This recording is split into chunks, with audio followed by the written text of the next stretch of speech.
Example number 8 52 પત્તામાંથી 5 પત્તાની પસંદગીમાં બરાબર એક બાદશાહ આવે તે કેટલા પ્રકારે નક્કી કરી શકાય?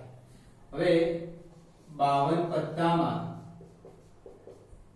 એમાં 4 બાદશાહ હોય છે અને 48 અન્ય પત્તા હોય છે.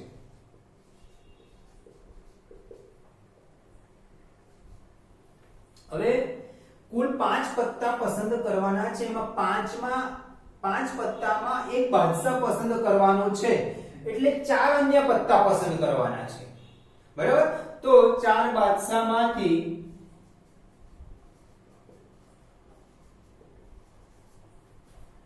4 બાદશાહના પત્તામાંથી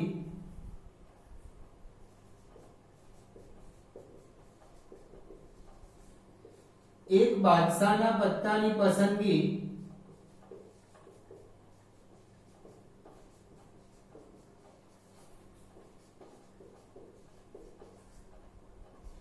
(4C1) રીતે થાય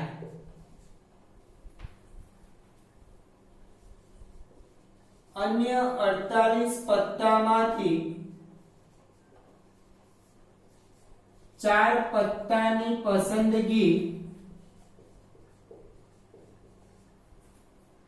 48C4 રીતે થાય. કુલ 5 પત્તા પસંદ કરવાના છે. 5 માં એક બાદશાહ પસંદ કરવાનો છે પણ કુલ બાદશાહ કેટલા છે? 4 બાદશાહમાંથી એક બાદશાહ પસંદ, એટલે એક પત્તું તો પસંદ થઈ ગયું. હવે આપણે 4 પત્તા પસંદ કરવાના છે. એ 4 પત્તા અન્ય પત્તામાંથી પસંદ કરવાના. તો અન્ય 48 પત્તામાંથી 4 પત્તાની પસંદગી 48C4 રીતે થાય. માટે આવી પસંદગી 4C1 into 48C4 is equal to 4C1 છે એટલે એક જ પદ લખીએ 4 upon 1 ફેક્ટોરિયલ 1 થવાનું છે into 48 into 47 into 46 into 45 4 છે એટલે 4 પદ સુધી ઉતરતા ક્રમમાં લખીએ upon 1 into 2 into 3 into 4. Calculator થી સાદરૂપ આપશો એટલે 7,78,320 રીતે 5 પત્તા પસંદ કરી શકાય જેમાં એક બાદશાહ હોય. એટલે એક બાદશાહ પસંદ કરવાનો છે. એમાં જોવાનું કે કુલ કેટલા બાદશાહ હોય છે. બાદશાહના પત્તા 4 હોય છે. બાદશાહના 4 પત્તામાંથી એક પત્તું પસંદ કરવાનું. એક તો પસંદ થઈ ગયું. હવે 4 પત્તા પસંદ કરવાના બાકી રહ્યા. તો 4 પત્તા અન્ય પત્તામાંથી પસંદ કરવાના. આપણે એક બાદશાહનું પત્તું કુલ 5 પસંદ કરવાના છે વત્તા 4 અન્ય પત્તા. એમ કુલ કેટલા 5 પસંદ કરવાના છે? પત્તા 5 પત્તા પસંદ કરવાના છે. હવે જો અહીંયા આગળ તમે પ્લસ મૂકી દેશો તો એક પત્તું અથવા 4 પત્તું પસંદ થયું. 5 પત્તા પસંદ હશે નહીં. એટલે આમ જોજો 4 4 plus 8 4 plus 48 52 52 માંથી 1 plus 4 5 52 માંથી 5 પત્તાની પસંદગી થઈ ગઈ. હવે વચ્ચે પ્લસ કરશો તો 4 પત્તામાંથી એક પત્તું અથવા 48 પત્તામાંથી 4 પત્તાની પસંદગી થશે. બરાબર? આપણે 5 પત્તા પસંદ કરવાના છે. એમાં એક બાદશાહ પસંદ કરવાનો છે પણ એ બાદશાહ કેટલામાંથી પસંદ કરવા? કુલ બાદશાહના 4 પત્તામાંથી એક પત્તું પસંદ કરવાનું. હવે અન્ય પત્તા કેટલા રહ્યા? 48. તો 48 માંથી 4 પત્તા પસંદ. આવી પસંદગી 4C1 into 48C4 રીતે થાય.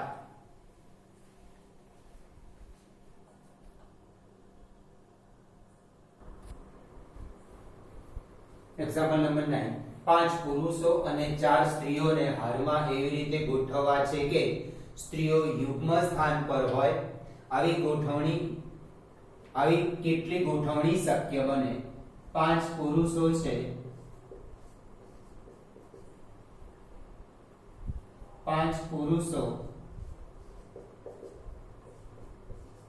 4 સ્ત્રીઓ કુલ 9 વ્યક્તિઓને હારમાં ગોઠવવાની છે, એમાં સ્ત્રીઓ યુગ્મ સ્થાન પર આવે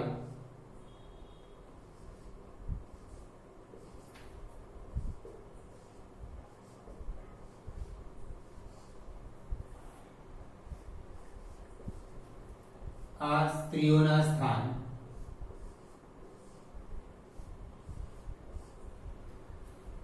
હવે યુગ્મ સ્થાન કેટલા છે? 1 2 3 ને 4 યુગ્મ સ્થાન છે, સ્ત્રીઓ પણ 4 છે, બરાબર. 4 યુગ્મ સ્થાન પર 4 સ્ત્રીઓને 4p4 રીતે ગોઠવી શકાય. ગોઠવણીની વાત આવી છે એટલે ક્રમચય, પસંદગીની વાત આવે તો સંચય. 4 યુગ્મ સ્થાન પર 4 સ્ત્રીઓને 4p4 રીતે ગોઠવી શકાય. 4 યુગ્મ સ્થાન છે અને 4 સ્ત્રીઓ છે, તો 4p4 એટલે એકચ્યુઅલી 4 ફેક્ટોરિયલ થાય.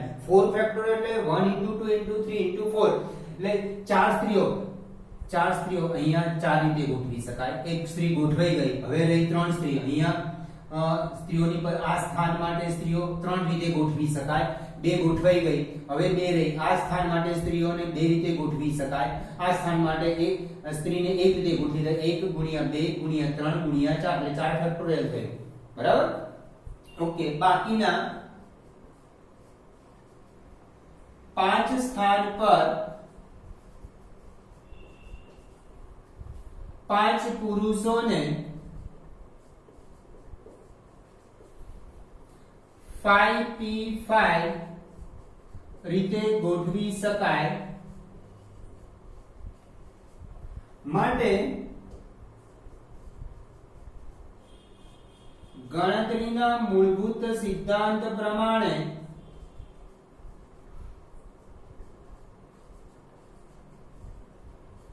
આવી ગોઠવણી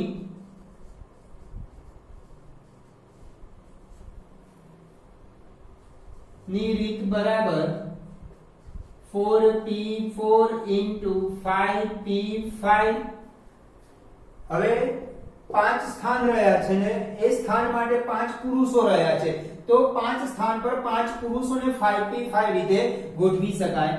is equal to 4 factorial into 5 factorial is equal to 1 into 2 into 3 into 4 into 1 into 2 into 3 into 4 into 5 is equal to 24 into 120 is equal to 2880 રીતે 5 પુરુષો અને 4 સ્ત્રીઓ યુગ્મ સ્થાને આવે તેવી ગોઠવણી કરી શકાય 2880 રીતે.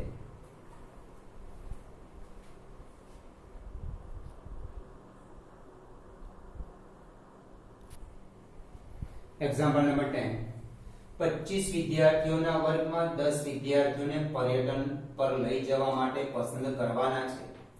3 વિદ્યાર્થીઓએ એવું નક્કી કર્યું કે કાં તો એ ત્રણેય પર્યટન પર જશે અથવા ત્રણેયમાંથી કોઈ નહીં જાય. પર્યટન પર લઈ જવા માટે વિદ્યાર્થીઓને કેટલા પ્રકારે પસંદ કરી શકાય? હવે 10 વિદ્યાર્થીઓને પર્યટનમાં લઈ જવાના છે. 10 વિદ્યાર્થીઓને પર્યટન પર લઈ જવાના છે. હવે અહીંયા આગળ બે વિકલ્પો પાડેલાના છે કે ત્રણેય વિદ્યાર્થીઓ આવવાના છે અથવા ત્રણેય માંથી કોઈ નથી આવવાનું, બરાબર. તો 25 વિદ્યાર્થીઓ છે, એમાં 3 વિદ્યાર્થીઓ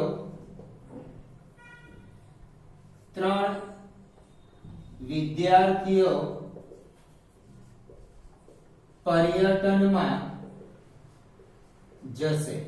આપણે તો કુલ 10 વિદ્યાર્થીઓને પર્યટનમાં લઈ જવાના છે એમાં એક શક્યતામાં ત્રણેય વિદ્યાર્થીઓ પર્યટનમાં જાય છે.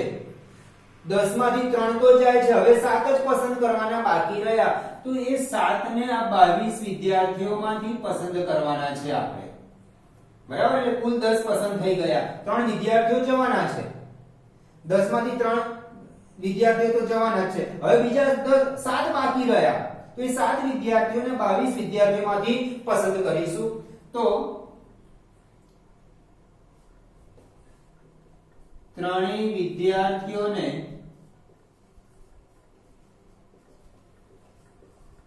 પર્યટનમાં જાય તે માટે પસંદગી 3C3 રીતે થાય. બાકીના 22 વિદ્યાર્થીઓમાંથી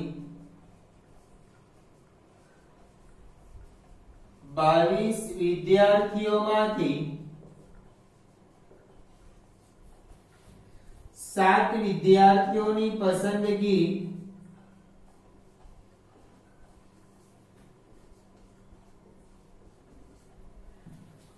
22C7 રીતે થાય.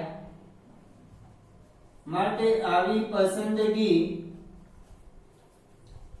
3C3 into 22C7 is equal to, આ તો 1 થઈ ગયું, 22C7 રીતે થાય. આ એવો વિકલ્પ પડ્યો કે જેની અંદર ત્રણેય વિદ્યાર્થીઓ આવે છે. હવે જો બીજો વિકલ્પ એવો પડશે એમાં ત્રણેય વિદ્યાર્થીઓ નથી આવતા પણ આપણે તો કુલ લઈ જવાના છે 10 વિદ્યાર્થીઓને. આ બીજો વિકલ્પ કે 25 વિદ્યાર્થીઓ છે એમાં ત્રણેય વિદ્યાર્થીઓ પર્યટનમાં નહીં જાય. તો એ 10 વિદ્યાર્થીઓની પસંદગી આ 22 વિદ્યાર્થીઓમાંથી જ કરવાની છે.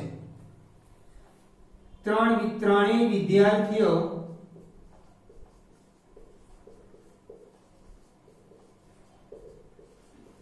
પર્યટનમાં જશે નહીં. હવે આપણે પર્યટનમાં તો 10 વિદ્યાર્થીઓને લઈ જવાના છે. એક આ શક્યતા પ્રમાણે અને બીજી શક્યતા પ્રમાણે. બરાબર, 3 વિદ્યાર્થીઓ જતા નથી. આપણે કેટલા વિદ્યાર્થીઓને લઈ જવા? ત્રણેય વિદ્યાર્થીઓ નથી જતા, લઈ જવાના છે કુલ 10. તો એ કુલ 10 ની પસંદગી આ 22 માંથી કરવી પડે. 22 વિદ્યાર્થીઓમાંથી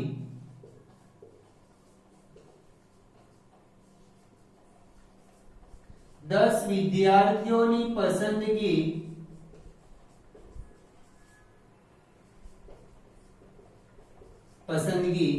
22C10 રીતે થાય. માટે આવી કુલ પસંદગી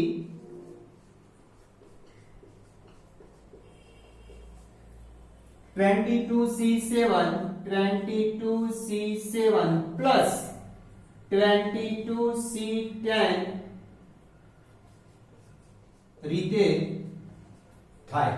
અહીંયા પણ આ 22 ને 25 માંથી 10 વિદ્યાર્થીઓને પર્યટનમાં લઈ ગયા. આનું સાદુરૂપ 1 આવ્યું 22C7. ઓકે, એક વિકલ્પ આપણને અહીંયા આગળ ત્રણેય વિદ્યાર્થીઓને પર્યટનમાં લઈ જવાના છે અને અથવા ત્રણેય વિદ્યાર્થી કોઈ નહીં જાય અથવા આવ્યું છે એટલે મેં વચ્ચે પ્લસ કર્યું. બે શક્યતા પડી છે અહીંયા આગળ. હવે બીજી શક્યતા મેં ત્રણેય વિદ્યાર્થીઓ પર્યટનમાં નથી જવાના. તો એ ત્રણેય નથી જવાના તો 22 કુલ લઈ જવાના છે તો 10 જ વિદ્યાર્થીઓને આપણે. તો એ 10 ની પસંદગી આ 22 માંથી કરવી પડશે. એ ત્રણેય વિદ્યાર્થીઓ પર્યટનમાં જશે નહીં તો 22 વિદ્યાર્થીઓમાંથી 10 વિદ્યાર્થીઓની પસંદગી 22C10 રીતે થાય. માટે આવી કુલ પસંદગી 22C7 પ્લસ 22C10 રીતે થાય. આનું સાદુરૂપ થોડું લાંબુ થાય એટલા માટે આવો આન્સર રાખશો. સાદુરૂપ આપવાની જરૂર નથી. એટલે અહીંયા આપણે બે વિકલ્પો પડ્યા કે 3 વિદ્યાર્થીઓ છે, કુલ તો દરેકમાં આ શક્યતા અને આ શક્યતામાં 10 વિદ્યાર્થીઓને જ પર્યટનમાં લઈ જવાના છે. 3 વિદ્યાર્થીઓ આવે તો પણ પર્યટનમાં તો કુલ 10 જ જવાના છે અને 3 વિદ્યાર્થીઓ નથી આવતા તો પણ 10 જ વિદ્યાર્થીઓને લઈ જવાના છે. 3 વિદ્યાર્થીઓની પસંદગી 3C3 રીતે થાય. હવે 3 વિદ્યાર્થીઓ પસંદ તો થઈ ગયા, કુલ કેટલા પસંદ કરવાના છે? 10. હવે 7 જ બાકી રાખે. 7 ની પસંદગી આ 22 વિદ્યાર્થીઓમાંથી કરવાની. બાકીના 22 વિદ્યાર્થીઓમાંથી 7 વિદ્યાર્થીઓની પસંદગી 22C7 રીતે થાય. માટે આવી પસંદગી 3C3 22C7 એટલે 25 માંથી 10 પસંદ થઈ ગયા. ઓકે. હવે એવો વિકલ્પ છે કે ત્રણેય વિદ્યાર્થીઓ પર્યટનમાં જતા નથી, કુલ તો 10 લઈ જ જવાના છે, તો એ 10 કયામાંથી પસંદ કરીશું? તો આ 3 જતા નથી, તો બાકી કેટલા વધ્યા વિદ્યાર્થીઓ? 22 વિદ્યાર્થીઓમાંથી 10 વિદ્યાર્થીઓની પસંદગી 22C10 રીતે થાય. આમાં પણ આવું વિચારી શકાય આ રીતે. એક્ઝામ્પલ અહીંયા પૂરો થઈ ગયો છે. ત્રણેય વિદ્યાર્થીઓ પર્યટનમાં જશે નહીં એટલે 3C0 ઇન્ટુ ત્રણેય વિદ્યાર્થીઓમાંથી કોઈ પર્યટનમાં નથી જતો એટલે ત્રણેયમાંથી કોઈની પસંદગી ના થઈ. હવે આપણે પર્યટનમાં તો કુલ 10 લઈ જવાના. 10 શેમાંથી પસંદ કરીશું? આ 22 વિદ્યાર્થીઓમાંથી. તો એને આમ લખાય 20C10. 22 ને 3 25, 25 માંથી આ 0 પ્લસ 10, 25 માંથી 10 પસંદ કર્યા. આ રીતે પણ તમે સમજવું તો સમજી શકાશે કે ત્રણેયમાંથી કોઈ વિદ્યાર્થી નથી જતો એટલે 3C0 અને 22 માંથી 10 એટલે 22C10. આ 3C0 એટલે 1 થાય એટલે 1 into 22C10. અહીંયા મેં આ રીતે સાદુરૂપ સમજાવ્યું છે તમને કે 3C3 into 22C7 એટલે આ 25 માંથી 10. તો તમને એવું છે અહીંયા 25 માંથી 10 કેમ નથી દેખાતા? 25 માંથી 10 છે. ત્રણેય વિદ્યાર્થીઓ પર્યટનમાં, ત્રણેયમાંથી કોઈ પર્યટનમાં નથી જતો. 3C0 એની પસંદગી 3C0 થાય. તો પર્યટનમાં તો 10 વિદ્યાર્થીઓને લઈ જવાના છે. તો 10 વિદ્યાર્થીઓના 22 વિદ્યાર્થીઓમાંથી 10 વિદ્યાર્થીઓની પસંદગી કરી 3C0 into 22C10. 25 માંથી 10 0 plus 10 એટલે 10 એટલે 22 માંથી આ તો 1 થયું અને આ 22C10. આવી કુલ પસંદગી આપણે બે શક્યતાઓ પડી છે એટલે એનો સરવાળો કરે.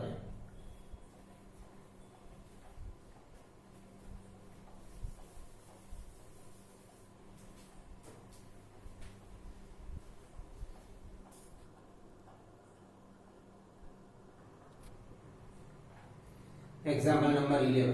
તમામ s સાથે આવે તેવા એસેસિનેશન શબ્દના મૂળાક્ષરોની ગોઠવણી કેટલા પ્રકારે કરી શકાય? આમાં તમામ s સાથે લઈ લઈએ.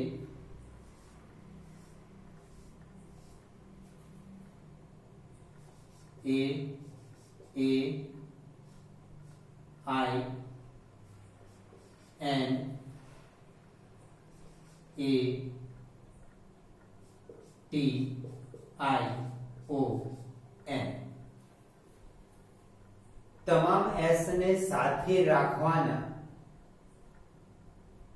એનાથી જે શબ્દ બને એવી ગોઠવણી કેટલા પ્રકારે કરી શકાય?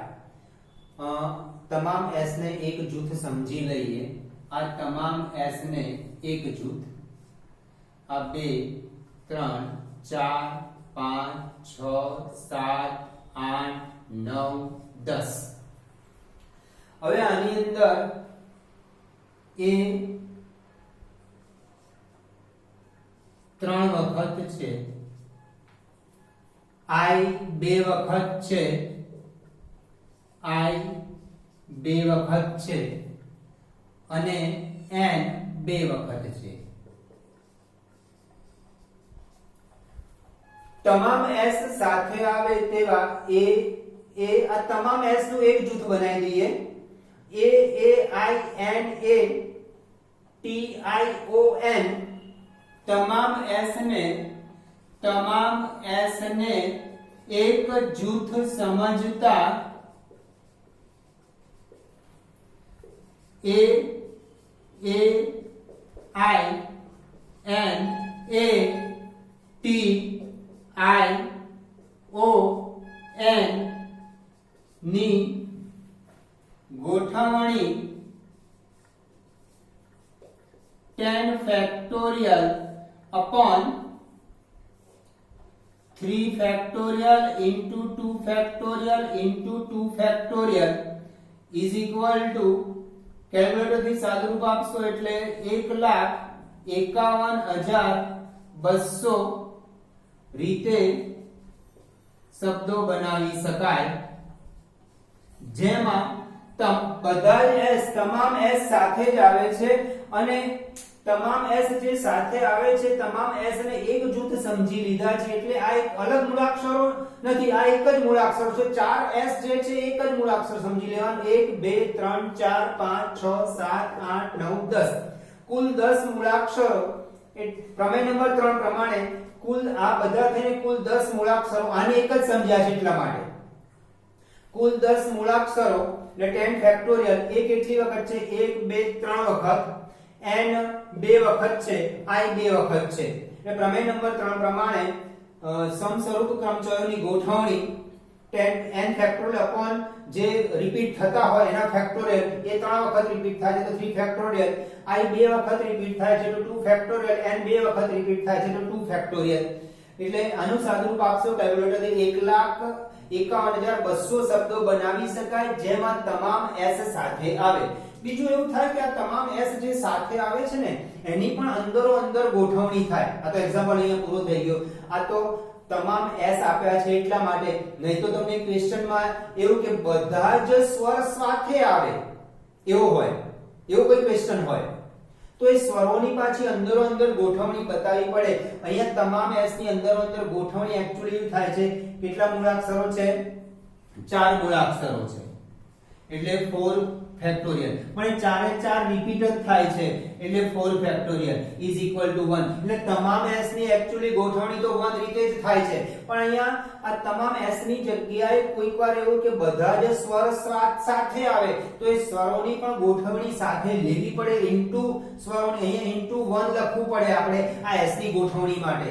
પણ s ની ગોઠવણી કુલ 4 s છે, બધા જ રિપીટ થાય છે એટલે આની જેમ રિપીટ થતા એટલે ભાગી દીધા 4 ફેક્ટોરિયલ એટલે ઇઝ ઇક્વલ ટુ 1 આવે છે. એટલે ઇન્ટુ અહીંયા 1 કરવું પડે, પણ એ 1 કરવાથી કોઈ ફેર પડતો નથી એટલે તમામ s ની ગોઠવણી અહીંયા બતાવવાની જરૂર નથી. પણ તમામ s સિવાય કોઈ બીજા પ્રકારનો એક્ઝામ્પલ હોય કે બધા જ સ્વર સાથે આવે અને અન્ય મૂળાક્ષરો હોય તો સ્વરને એક જૂથ સમજી લેવાનું અને અન્ય મૂળાક્ષરોની ગોઠવણી કરવાની. પછી આ અંદરો અંદર બધા સ્વરોની ગોઠવણી બતાવવી પડે એટલે આ ક્રિયા થાય છે, સાથે સાથે બીજા મૂળાક્ષરોને ગોઠવવાની ક્રિયા. એટલે ગણતરીનો મૂળભૂત સિદ્ધાંત પ્રમાણે જે સ્વરોની ગોઠવણી છે એના વડે ગુણવું પડે. આમાં તો એક્ઝામ્પલમાં એ બતાવવાની જરૂર નથી કારણ કે 4 મૂળાક્ષરો છે, 4 એ 4 રિપીટ થાય છે s એટલે s ની ગોઠવણી actually 4 factorial upon 4 factorial is equal to 1 રીતે થાય એટલે into 1 કરવું પડે, પણ એ 1 કરવાથી કોઈ ફેર પડતો નથી.